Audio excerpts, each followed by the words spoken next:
Alhamdulillah, segala pujian kepada Allah Subhanahu Wa Taala yang begitu banyak limpahan nikmat dan kurnianya ke atas diri kita semua.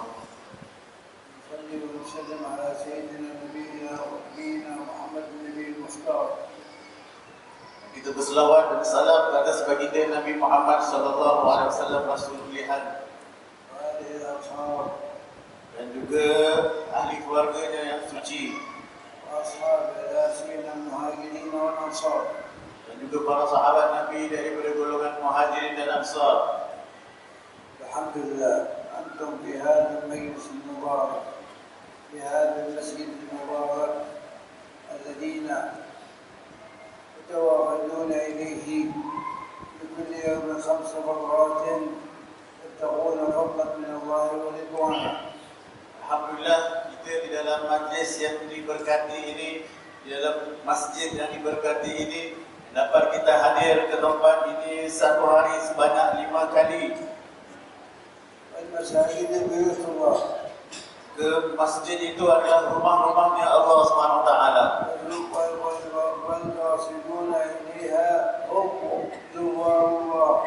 Dan orang-orang yang mendatangi rumah-rumah Allah Subhanahu Wa Taala itu adalah menziarahi kepada rumah Allah Subhanahu Wa Taala. وحق على المسؤول أن يخدم زائره.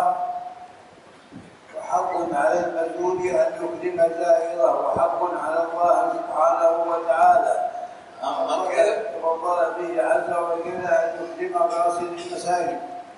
Maka Allah Subhanahu Wa Taala, Sahibul Bait, pemilik rumah ini akan memberikan karunia yang begitu banyak kepada orang-orang yang mendatangi rumahnya Allah Subhanahu Wa Taala ini. وقد أثنى المولى سبحانه وتعالى على قاصد المساجد. Maka Allah Subhanahu Wa Taala telah memuji kepada orang-orang yang sering datang ke masjid. قال عز وجل في بيوت أذن الله أن ترفع. Firman Allah Subhanahu Wa Taala, di rumah-rumahnya Allah Subhanahu Wa Taala itu dinaikkan nama-nama dan juga syiar-syiar Islam. ويذكر فيها اسمه. Disebut nama-namanya Allah Subhanahu Wa Taala. يسبح له فيها بالغدو والآصال رجال لا تلهيهم تجارة ولا بيع عن ذكر الله وإقام الصلاة إذا يخافون يوما تتقلب فيه القلوب والأبصار. Dan orang-orang yang datang ke masjid ini bertasbih, sentiasa memuji kepada Allah Subhanahu Wa Taala. Orang-orang yang tidak dilalaikan oleh perniagaan-perniagaan dunia daripada amalan akhirat dan juga kebaikan-kebaikan. أول شيء قام به رسول الله صلى الله عليه وسلم حينما قدم إلى قبى أطراف المدينة المنورة أسس مسجده الذي جعله الله سبحانه وتعالى مسجدا أسس على تقوى. Perkara yang pertama, apabila Sayyidina Rasulullah sallallahu alaihi wasallam sampai ke Quba di kota Madinah ini, beliau mendirikan sebuah masjid yang diasaskan di atas ketakwaan.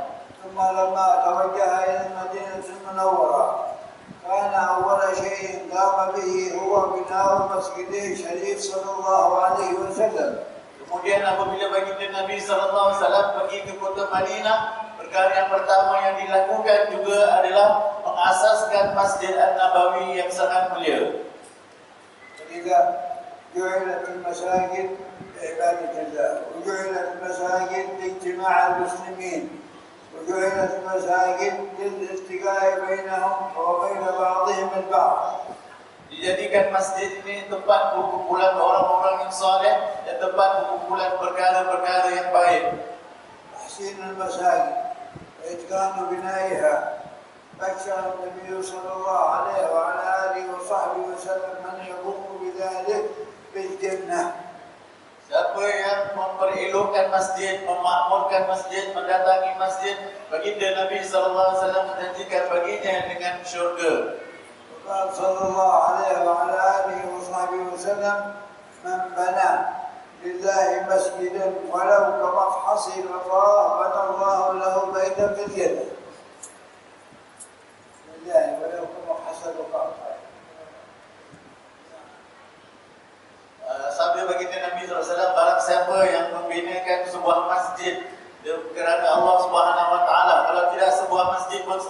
kecil daripada bahagian masjid itu, balasannya diberikan ganjaran syurga. ومعنى مبحث القطاع أي عش الطائر الذي هو القطاع. لماذا ذكر النبي صلى الله عليه وسلم القطاع؟ قال ولو كمبحث القطاع لأن القطاع تحسن بناء بيتها وعشها. Kenapa dikatakan orang yang ini yang saya dapat paham sedikit, membina masjid itu walaupun sekecil mana sekalipun, seperti rumah burung sekalipun, kenapa diumpamakan seperti rumah burung adalah kerana burung itu bila dia buat rumah dia buat cantik-cantik betul-betul. Maka gitu juga kalau dapat membina masjid, rumah Allah, walaupun sebanyak kecil, sedahan demi dahan akan menjadi rumah yang cantik nanti insyaAllah. المسجد محل يكون للناس فيه مضاعفة الأعمال ويلزم الناس في كل يوم 5 مرات على سبيل الفرض الكفائي أن يؤدوا الصلوات في هذه المساجد. Rumah-rumah Allah ini adalah tempat di mana pahala itu diganda-gandakan berbanding dengan tempat yang lain. Di mana rumah Allah itu adalah tempat ditunaikan segala solat-solat yang fardu. صلاة الجماعة تفضل صلاة الفرد ب27 درجة. Dan solat jemaah itu melebihi kelebihannya daripada solat individu sebanyak 27 kali ganda. وإذا سعيت إلى المسجد للجماعة كان بكل خطوة تخطوها حسنة وترفع لك درجة وتكفر عنك سيئة.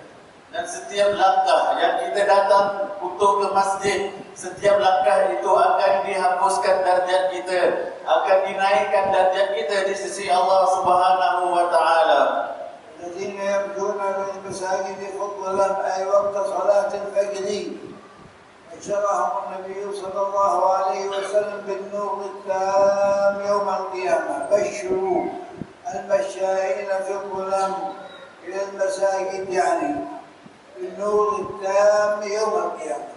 Dan janji yang khusus oleh baginda Nabi sallallahu alaihi wasallam bagi mereka yang mendatangi masjid untuk solat subuh dalam keadaan gelap dengan sabda baginda Nabi sallallahu alaihi wasallam, berilah berita gembira bagi orang yang berjalan ke masjid dalam kegelapan mencari keridhaan Allah Subhanahu wa taala dengan cahaya yang sempurna pada hari kiamat nanti. يعني أنه يكون يوم القيامة في صدق رسول الله صلى الله عليه وسلم.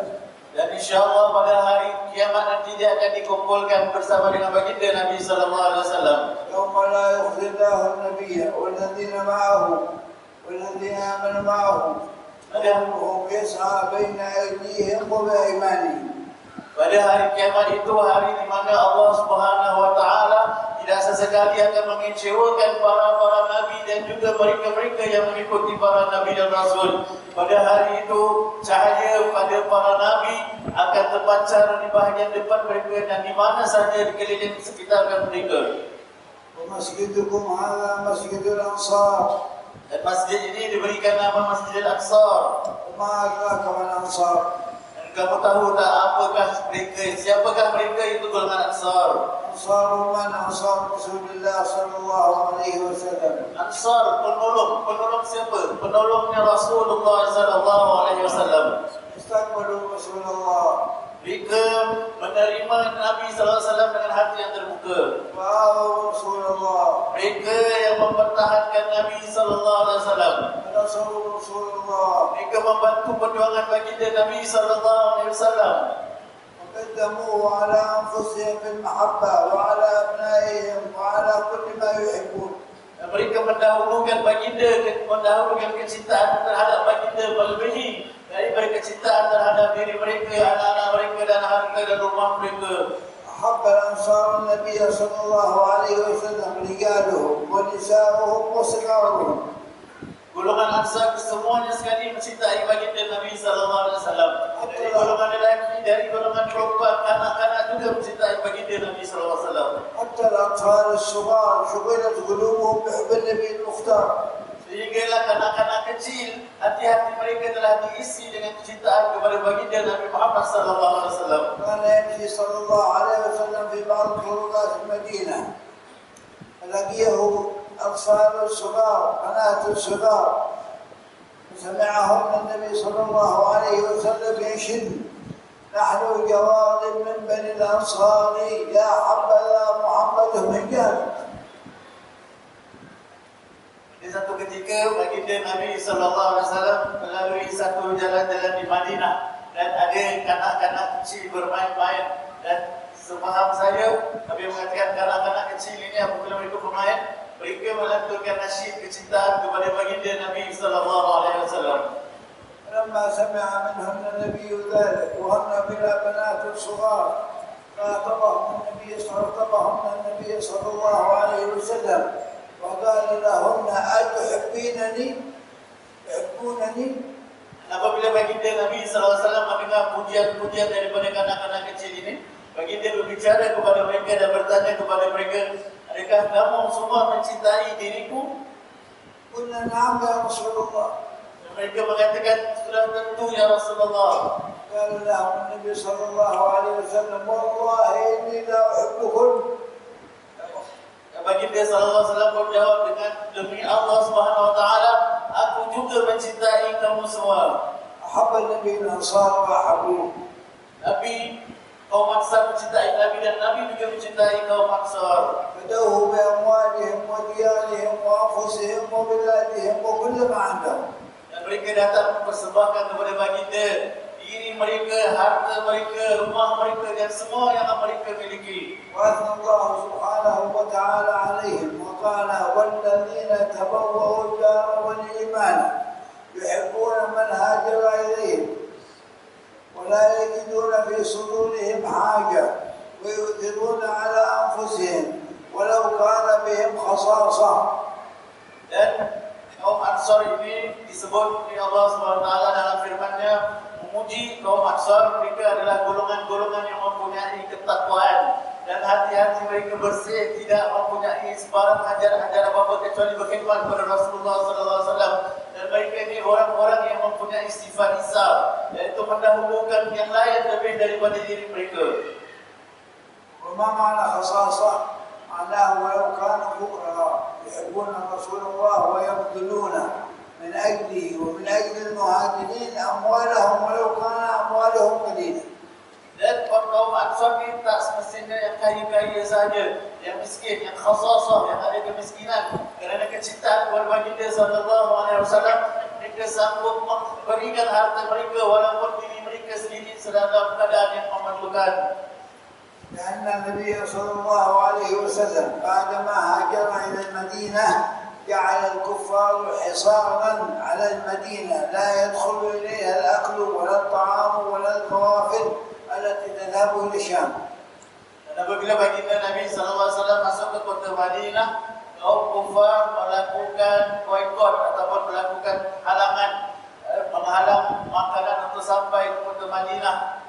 أحدث ذلك عندهم أزمة اقتصادية. Ada boikot secara ekonomi terhadap baginda SAW dan penduduk ahli Madinah dari kaum kufar Makkah. ولكنهم مع ذلك آثروا المهاجرين والأنصار والمهاجرين على أنفسهم فوسعوا لهم في الديار وشاركوهم في الثمار بعد أن آخى رسول الله صلى الله عليه وسلم بينهم وبين المهاجرين. Dan dalam keadaan yang sukar seperti itu, kaum Ansar masih lagi mendahulukan Rasulullah SAW, masih lagi mendahulukan kaum Muhajirin melebihi keadaan dalam diri mereka, memberi pakaian mereka, memberi makanan mereka, memberi buah-buahan mereka kepada yang memerlukan lebih daripada diri mereka. ولذا الأنصار حالوا رضا الله سبحانه وتعالى مع المهاجرين ومن المولى سبحانه وتعالى على من يتبع المهاجرين والأنصار بأنه يرضى عنهم. Maka dengan perbuatan itu kaum Ansar mendapat redha dan rahmatnya Allah Subhanahu Wa Taala, dan juga begitu kaum Muhajirin, dan begitu juga sesiapa golongan yang mengikuti kaum Ansar dan kaum Muhajirin akan mendapat keridhaan Allah Subhanahu Wa Taala. السابقون من المهاجرين والأنصار والذين اتبعوهم بإحسان رضي الله عنهم ورضوا عنه وأعد لهم جنات تجري تحتها الأنهار خالدين فيها رضي الله تعالى عنهم ورضوا عنه. Di mana Allah SWT mengatakan tentang orang-orang Ansar, orang-orang Muhajirin dan orang-orang yang beriman, Allah SWT telah meridai mereka dan telah mempersiapkan bagi mereka syurga-syurga yang akan kekal selama-lamanya nikmatnya. النبي صلى الله عليه وسلم أمر بمحبة الأنصار وقال لا يحبهم إلا مؤمن. Baginda Nabi SAW memerintahkan kita untuk mencintai golongan Ansar dengan kata sabda baginda SAW, tidaklah orang yang mencintai orang Ansar itu kecuali dia benar-benar orang yang beriman. قال لهم لولا الهجرة لكنت امرأ أنصاريا. Kalaulah sabda baginda Nabi SAW mengatakan, kalaulah bukan kerana kelebihan hijrah itu ada kelebihan yang besar, aku sudah pasti ingin menjadi sebahagian daripada golongan Ansar. وقال لهم صلى الله عليه وعلى آله وصحبه وسلم لو سلك الناس شعبا لو سلك الناس واديا وسلك الأنصار شعبا لسلكت شعب الأنصار. Baginda yang saya sudah memahami sekali, baginda mengatakan, kalaulah sebahagian daripada manusia dalam satu perjalanan dan orang Ansar mengambil perjalanan yang lain, pasti aku akan bersama dengan golongan-golongan Ansar. يعني لو سلك الناس مسارا طويلا طريقا واسعا وسلك الأنصار شعبا أي طريقا ضيقا لسلكت شعب الأنصار الضيق. Dan juga bermaksud, kalaulah semua golongan manusia melalui sebuah jalan itu selesa dan luas, sedangkan Ansar melalui sebuah perjalanan yang agak sempit dan sukar, pasti aku akan bersama dengan golongan-golongan Ansar. شرفهم بتشريف عظيم. Ialah kemuliaan yang sangat besar. وقال لهم إن المحيا محياكم والممات مماتكم. Nabi baginda SAW, kehidupan adalah bersama kamu dan kematian juga bersama kamu, wahai Ansar. وكانت المدينة مثوى رسول الله حيا وفي البرزخ.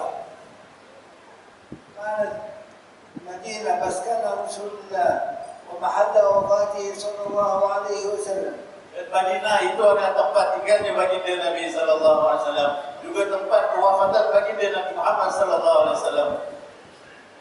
لما توفي في المدينة صلى الله عليه وسلم وشرفت تربة طيبة منه بأشرف غالب سعت إليه أرواح المحبين على الأقدام والنجاة. Apabila baginda Nabi SAW itu wafat dan ditanam di kota Madinah, jadilah kota Madinah itu, tanahnya Madinah itu bertambah-tambah kemuliaan, dan di mana kota Madinah itu tempat yang didatangi oleh semua orang daripada seluruh dunia dan orang yang mencintai baginda SAW. قالوا بلغنا وإياكم زيارته. Semoga Allah SWT berikan kita keizinan untuk ziarah pada baginda Nabi SAW. يا رب ابشرنا بنوره. Ya Allah, limpahilah kami dengan cahaya baginda SAW. يا رب اجعلنا من خلص أتباعه. Ya Allah, jadikan kita semua ikut baginda Nabi SAW. يا رب اجعلنا مقتفين له متبعين لسنته.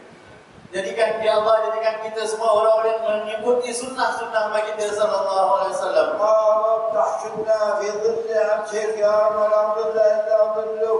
Ya Allah, kumpulkan kami di padang mahsyar nanti pada hari di mana tiada perlindungan kecuali bersama dengan perlindungan-Mu, ya Allah. يا رب اجعلنا في شفاعة رسول الله. Ya Allah, golongkan kami dan golongan orang-orang mendapat syafaat baginda SAW. ترزقنا جواره في جنات النعيم. Sama-sama dengan baginda SAW di dalam syurga. ما شاء الله جزا الله جماعة المواصلة خير الجزاء على إقامتهم هذا الاجتماع المبارك. Semoga Allah SWT membalas dan memberikan jalan kepada majlis muasalah atas usaha mereka untuk mengadakan majlis yang sangat diberkati ini. وأنتم في سقفورة الحمد لله تقبطوا وتذكروا في الملأ الأعلى وبالخير في الدنيا بهذه اللقاءات وهذه الاجتماعات وهذه المذاكرات التي سمعتموها من العلماء الحبيب علي والحبيب علي السيد عفيف. وما شاء الله كان هنيئا لكم ما أنتم فيه وهنيئا لكم ما تقومون به زادكم الله من الخير وغفر لكم ما شاء الله طول الخير وكفاكم كل شيء وكل خير حفظكم في الإقامة والسير يا رب العالمين. Nabi mengatakan kita semua wahai orang Singapura sangat-sangat beruntung di mana pada hari ini kita dikumpulkan dalam majlis yang sangat berkati ini, di mana majlis-majlis ini disebut di sisi Allah Subhanahu Wa Taala, dan juga majlis-majlis ini kita dapat mendengar kalam-kalam daripada Habib Ali Zainal Abidin, Habib Ali bin Syekh Abi Bakar, Syekh Afifuddin dan Nabi Muhammad Jailani. Ini semua adalah satu kemuliaan yang diberikan oleh Allah Subhanahu Wa Taala kepada penduduk negara Singapura. وأبشروا بالحياة السعيدة في هذه الدنيا والمال الحسن في الدار الآخرة. Dan bergembiralah dengan perkumpulan ini akan menjadi hidup kita lebih bahagia di dunia ini insya-Allah dan juga di akhirat. Amin. العمل صالحا من ذكر أو أنثى فلنحيينه حياة طيبة.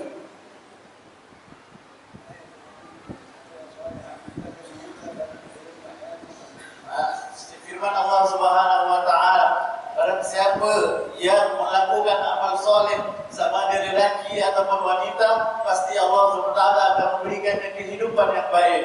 يعيش في بيته مرتاح يعيش في منزله مرتاح. Dia akan hidup dan tinggal di dalam rumahnya dalam keadaan tenang dan selesa. قلبه مطمئن. Hatinya menjadi tenang. ألفة بين الأسرة. Kasih sayang di antara keluarga akan terbina. يطيعون الله ويحمدونه ويصلون. Dalam keadaan mereka itu memuji Allah Subhanahu Wa Taala dan melakukan ibadah. وقد قال الله سبحانه وتعالى لهم أن الرزق سيأتيكم. Dan Allah juga mengatakan insya-Allah rezeki-rezeki kamu itu akan dibukakan jalan-jalannya. فأمر أهلك بالصلاة واصطبر عليها لا نسألك رزقا نحن نرزقك. Allah SWT memerintahkan kita untuk melakukan solat, jaga ibadah solat dan bersabar dalam melakukan ibadah solat ini, dan kami akan berikan kamu daripada anugerah-anugerah kami. بارك الله فيكم وزادنا وإياكم من كل خير وجمعنا وإياكم في خير وأسبل عليكم وعلينا وعلى الدعاء فيه فإنه الله فيه يا أرحم الراحمين. صلى الله وسلم على محمد وعلى